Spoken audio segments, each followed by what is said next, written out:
Blessings, everyone, and welcome to another episode of The Color Calendar, brought to you by Aura House School of Color and Light. I'm your host, Eleyne-Mari, and I will be your guide as we look through life's kaleidoscope to find the most colorful people and the most colorful events in the world. My guest today is Dougall Fraser. Based in Los Angeles, Dougall Fraser is a psychic and cosmic life coach. He was born with the ability to see and read color energy, and he offers color courses on his website, including Building Your Rainbow Bridge and Color is My Prozac. Dougal has appeared on the Dr. Phil Show, The Real Housewives of Orange County, and Dancing with the Stars. Dougal is the author of the best-selling book, But You Knew That Already, What a Psychic Can Teach You About Life. Dougal utilizes clairvoyance, intuition, empathy, color therapy, interior design, and practical advice to help people achieve their goals and their dreams.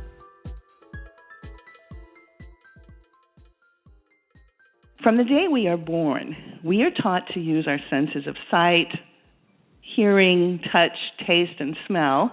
But there's another sense, the sense of intuition, that many of us are actually discouraged from using. And this intuition is often referred to as the sixth sense. But I'm wondering if intuition really should be called the first sense, because it's the ability to know the truth and to connect with the divine. What are your thoughts about this, Dougal?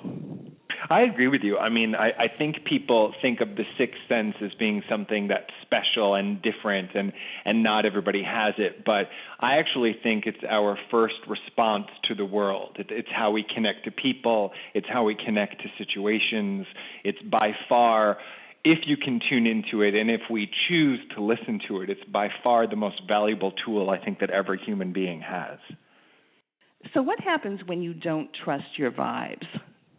I think most human beings don't trust their vibes. I mean, one of the things that I always tell people is that the most accurate psychic reading that you will ever receive is actually from yourself.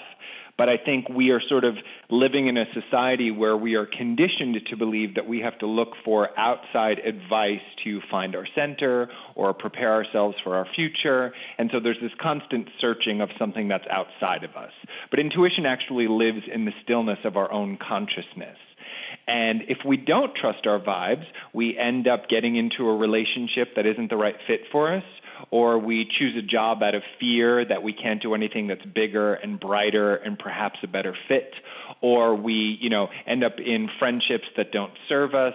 And so oftentimes when we don't listen to that intuition or that sweet sort of gentle nudging of what's right and what's wrong, we tend to create emotional, spiritual, and physical roadblocks that are sort of unnecessary to our process.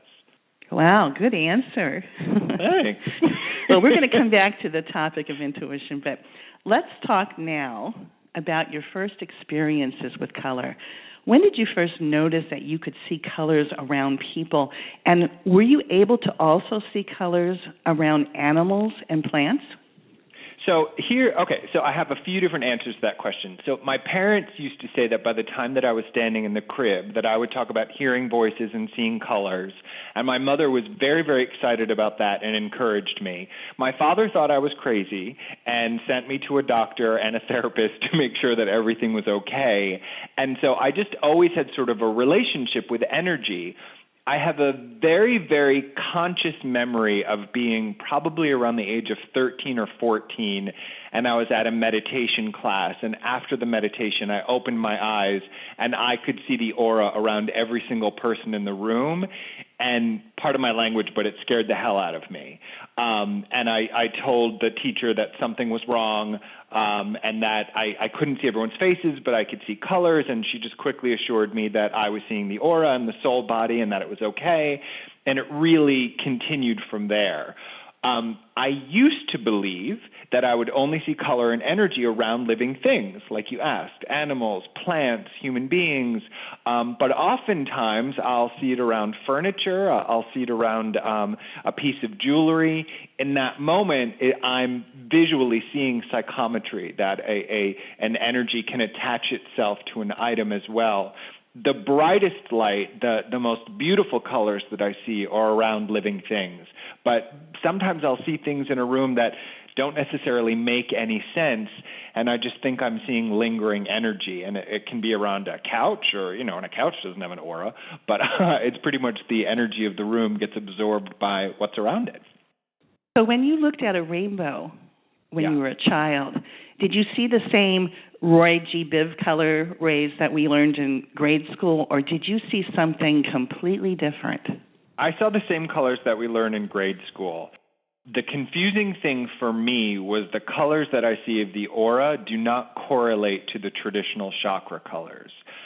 Most people are familiar with the Sanskrit chakra colors, which are the colors of the physical body.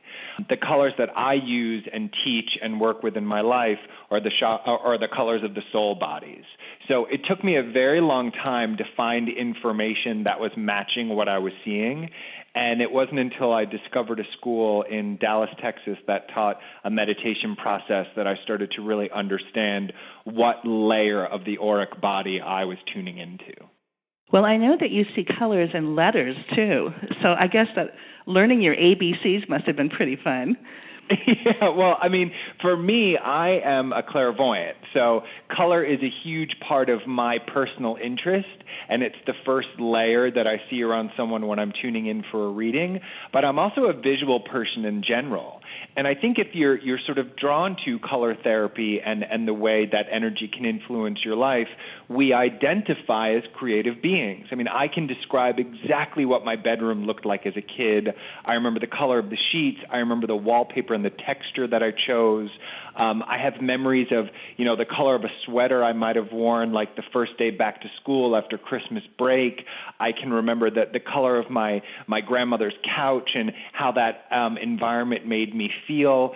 So I absorb a situation visually. So what someone's wearing, the images that I'll see in my head while they're speaking, there's so many different layers that clairvoyance sort of plays a role in my life. And that's just how I think my intuition and psychic ability manifests. So I imagine that your entire life has been something like this one gigantic color playground. Yeah. Do you ever experience color overload? No, that's a good question. A lot of people say that, like if I'm walking down the street, does it overwhelm you? And it really doesn't. I find it very relaxing. I find it very peaceful. Just because I see an energy or a color doesn't necessarily mean that I have to engage in it. But for me, once I've learned and sort of come up with the properties and what that color can exude, I will notice that a certain color will start to repeat itself in my life. For example, right now I'm in a very blue phase. So I've been drawn to buying pieces of clothing that are blue. I bought blue sheets for the bedroom. I've noticed it more in my life. And when I see it, it reminds me that at the moment I'm working on truth and wisdom. I'm writing a second book, which I often see blue around people that are writing. And so it sort of invokes that energy back into my life.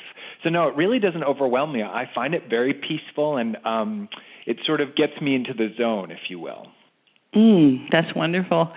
As a psychic, how did you increase and strengthen your color intuition? For instance, did you ever write down a word like fear to see what color surrounded that word? Well, so for me, it was basically the more I wanted to see color, the more I had to meditate. I find that the brain sort of separates me from my psychic ability, and meditation and sort of finding stillness within the brain mind and within my consciousness helps me access my clairvoyance. So the more I meditate, the more I see. As far as defining the colors, that just took research. I now know that 99.9% of the time, if I see gold around someone, they are self-employed or they're thinking of becoming self-employed. Or if I see emerald around someone, that there's a communication problem in the moment. That just took research. 17 years ago when I started my work, I would look at someone and say, I see orange around you. Isn't that fun? But I didn't know what it meant. Now I know that if the orange is dark, if it's opaque, they're having dizzy spells. If it's bright orange, they're probably a therapist or someone that works with people's emotions. So it's really been research of what I've sort of, the notes that I've taken of different personality types and sort of life stories of what they're going through and how each color started to present itself. But you don't actually have to see a person to see their colors, right? I mean, you can go according to their voice. Is that right? So here's the weirdest part. I actually prefer not to physically see someone. So let's get like all new agey mumbo jumbo.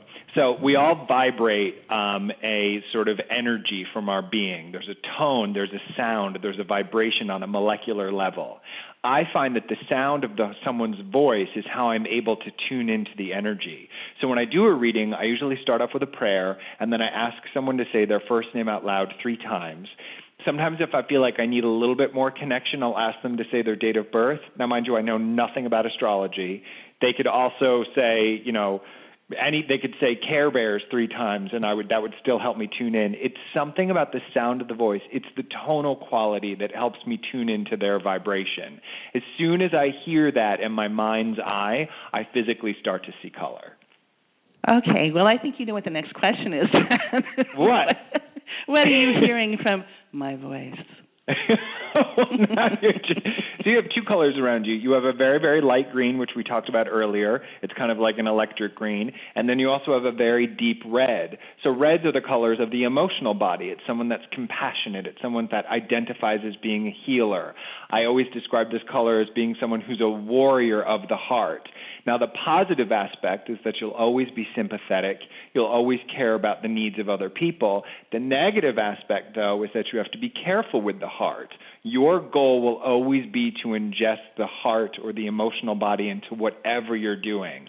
So sometimes if I see that color on someone, it can be a little bit draining. So they have to work on balance and making sure that not too much energy is going out. But the color combination in itself is a good one.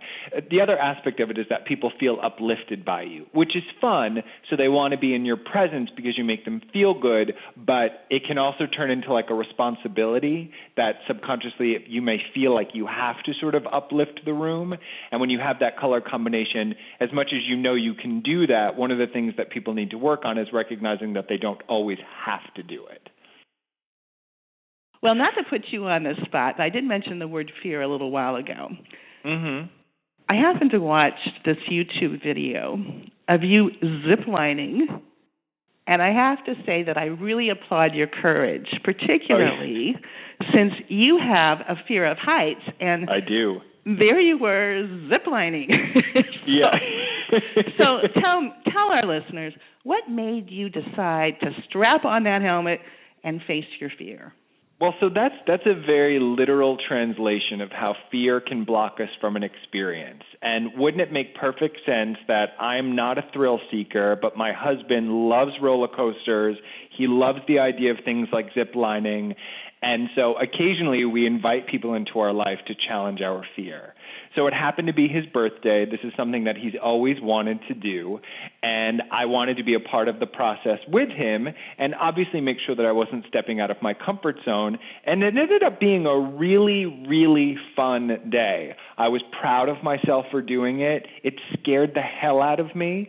I was still shaking for 2 hours afterwards, but it was such a fun moment to sort of face your fear. And, how often as human beings do we literally get to feel like we are flying? I mean, as much as I was scared, there was also a euphoric effect as well. Now, I am super, super sensitive. So if I do ride something like a roller coaster or zip lining, my friends and family laugh that I'm not kidding. An hour later, I'm still visibly shaken. I mean, my entire body is still physically trembling. And so I think that's just because I happen to have a relatively sensitive constitution, if you will, Eleyne. But that was an example of I don't want to be held back from an experience. And this is a big belief that I have with fear. Fear can be so profound. Fear tells us not to cross the street during traffic because we don't want to get hit. Fear tells us not to touch the stove when it's hot because we don't want to get burned. But fear also holds us back from fun things like trying to zip line or, going swimming at a pool party with all of your friends or asking your boss for a raise or asking someone out on a date because of the fear of rejection. Oftentimes it holds us back from intimacy, from power, and from experience. So I try to set up situations in my life where I can confront my own fear. For example, I know I'm rambling, but I also have a huge fear of snakes. I don't care for them. Mind you, it's my Chinese horoscope. I'm the year of the snake. When I went to a shaman and it was my time to get my totem animal, what does he scream? Snake. And here in Los Angeles, I love to hike. Just yesterday, I didn't want to go on a hike. I knew it was snake season. There were rattlesnakes. Another snake is crossing my path. And mind you, it was fine. I had a great walk with my dog. But if I let that fear hold me back from that experience, I'm missing out on life. So I'm constantly asking myself, is this a grounded fear, a fear that's serving me, or is it a fear that's holding me back from an experience? And if that's so, I try to face it. Mm-hmm. You and Indiana Jones. Snakes. Exactly. Of course, just because a person is facing their fears, that doesn't mean that they're not going to feel some anxiety. So Yeah. I can't help wondering if this experience with the zip lining is what prompted you to create your online course, Color is My Prozac? Well, Color is My Prozac was my sort of idea of teaching people how you can use light and color as a focus to change your emotional state. And the premise is, for 10 weeks, each week you meditate with one color to really understand it. So, for example, we talked earlier about you having this deep ruby red around you. So for that week, as we invite ruby red into our life as our visualization, as we use it in our meditation, we explore the emotional body. How compassionate are we being? Are we taking on too much emotions? Are we clearing out our emotions? And each week you get a really healthy understanding of some of the 10 most basic colors. You have another color course. Yeah. Called Building Your Rainbow Bridge. Yeah. Tell us about that. So Building Your Rainbow Bridge, a lot of people always ask me, how do I access information? Because the hardest thing to separate is mental chatter from a psychic impression. The same voice that you have in your mind that might criticize you or might feel anxious or might feel worrisome is very, very similar to the sound of the voice of intuition. So Building Your Rainbow Bridge is a way to separate and connect with your higher self. We understand that the physical self, our third-dimensional self, is what goes to the grocery store and, gets things done and functions on the planet. Our higher self, though, is the way that God created us. It is the divine aspect of your being. It is all-knowing. It is completely connected to all information at all times. And the process of building the Rainbow Bridge is learning how to step into that divine aspect of your being and then reconnect back into a grounded aspect. And when you connect that flow, you start to receive information. It's another 10-week-long process. Each week we build one leg of the bridge. And through the process, by the end of it, you've really strengthened your connection to your higher self, and you've learned to recognize the information and the messages that come through. That sounds wonderful. It's pretty cool. This year, you were a presenter at the Women with a Purpose conference. I was. Eleyne, and you've done a lot I imagine that must have been I'm sorry, say that again. I said you've done a lot of research. That's my job. One of many. Anyway, I imagine that was quite a colorful event. Compared to men, Dougal, which colors do you see most around women? And how do you interpret these colors? That's a very interesting question. So in the past, I used to struggle. We have so many sort of attachments to color. I mean, the minute we're born into this world, if you're a boy, you're told you're blue. If you're a girl, you're told you're pink. Human beings want to attach gender to color. I don't believe that there really is gender associated with color and energy. So when I'm looking at a soul, whether it's a masculine or a feminine body, the soul still looks very, very similar. What I will tell you, though, is that women seem to have an easier time absorbing any color. They don't have the same attachments. But if I'm reading for a 6'4", 250-pound, lawyer from Arkansas, and I have to say you've got pink in your aura, there tends to be a visceral reaction. Men have a little bit more trouble accepting that we can use any color of crayon in the box. But that to me is just society. I mean, there's so many projections with that. And listen to like our language. I'm so mad I'm seeing red. I'm green with envy. Like we associate these interesting emotions and attachments to color that may or may not actually have any weight to them. Now, what I will tell you is there are feminine and masculine aspects to energy, and each human being is more feminine and masculine. By nature, it all depends, but we have both. I see masculine energy as being gold. It's a mental color. It's a thought process. It's the energy of making decisions, of prioritizing, of organizing, of being independent. Now, a feminine energy would be silver. Silver is compassionate. It's the energy of the goddess. It's the energy of the emotional structure. It's the energy of mysticism. It's wisdom. It's understanding. So colors do have masculine and feminine attributes to them, but we all contain those within our being. It's not like I see more colors a man or a woman, but I do think women are more comfortable using all of the colors that present themselves. I feel a little like one of those bobble-headed dolls, because while you were talking, I just kept nodding up and down. Yes, I agree. I agree. Not that you need my approval, but yeah, I think men are getting better with it. Like I think the tide has sort of started to change. And you know what's funny too, Eleyne, is I think you can actually start to see that in fashion. Like if we go through historically, what men and women were sort of given permission to wear, it's really starting to evolve. And you see trends with men wearing bolder colors and, the quote-unquote stereotypical female colors. And I think those things are starting to sort of mix, and those stereotypes are ending, which I think is really exciting and powerful. I've heard you say that everybody has the ability to see auras and colors. Yeah. And you also have said that you can teach people to see colors in 15 minutes. Yeah. How do you do that? So, I would love to tell you that's like this really complicated process that I studied with a scientist, and, we broke it down. It's so much easier than people think. In order to see energy, we have to find stillness. So when I'm teaching a workshop where I'm teaching people how to see auras and how to see color, I first lead them through the same meditation that I use every single day, where, we use light and color as a focus just to get our minds to be quiet.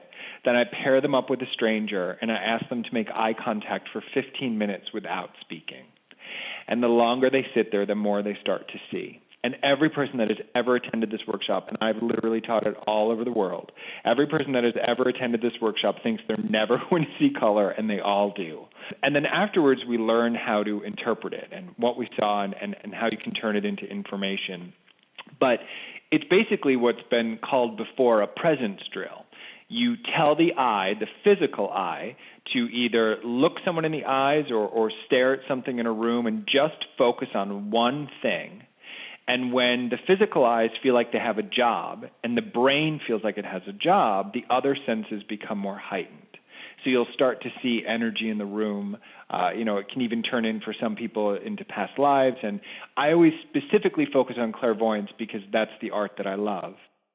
The thing that I find is interesting is people will come into the workshop and they'll see the most profound things, and then they'll leave and email me and say, I'm only able to see it when I'm with you or in the workshop environment. And that sort of echoes what I talked about earlier in the interview, that we constantly think it's outside of ourselves, that there has to be a deck of tarot cards or the right crystal or, the right time of day or the right mantra or whatever it is. And it's really not that complicated.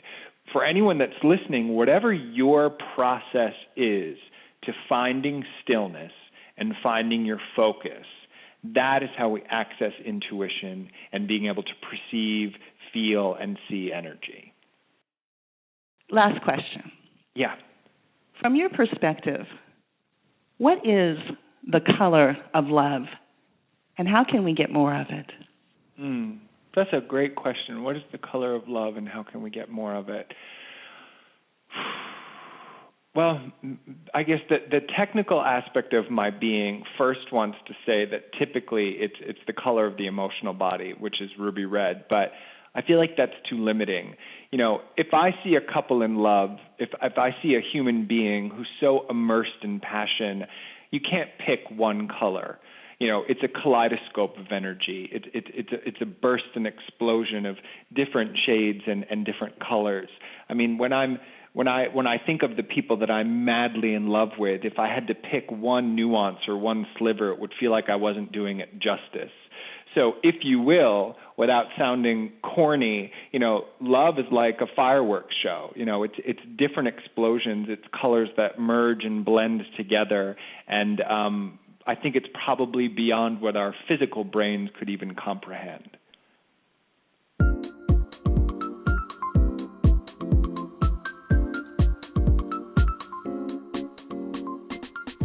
Here's what's happening on the color calendar for May 2015. Ann Wakelin is leading a children's rainbow color class on Saturday, May 2nd in Wainwright, Canada. On Saturday, May 2nd, Angel O'Brien presents her Power of Color workshop in Mosman, Australia.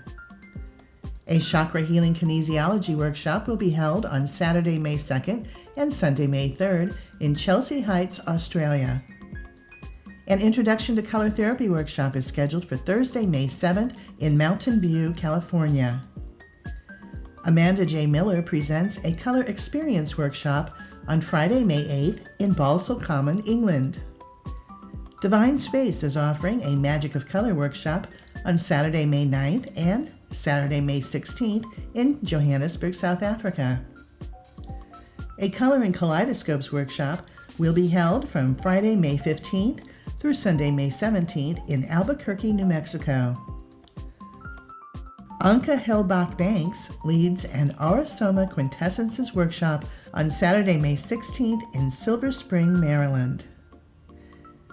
Valerie Logan Clark is presenting her Color Therapy Level 1 workshop on Saturday, May 16th in Bognor Regis, England. On Saturday, May 16th and Sunday, May 17th, Spectra Hue is offering a Lumilight Color and Geometry course in Coral Gables, Florida. The Aurosoma Society of New Zealand is hosting its annual color conference on Saturday, May 16th and Sunday, May 17th in Napier, New Zealand. Also on Saturday, May 16th and Sunday, May 17th, Kara Brown leads her Get Intimate with Color workshop in Larkspur, California. Generations offers an Advanced Chakra workshop on Tuesday, May 19th in Oxford, Massachusetts. On Wednesday, May 20th through Friday, May 22nd, the Color Marketing Group holds its European Conference in Krakow, Poland. The Color Ministry is hosting a Color Personality workshop on Saturday, May 23rd in Worthing, England. The Aurosoma Academy has scheduled its Color Sacred Geometry, Numbers, the Merkaba Meditation, and the Light Body Part 1 course for Saturday, May 23rd through Monday, May 25th in Thetford, England.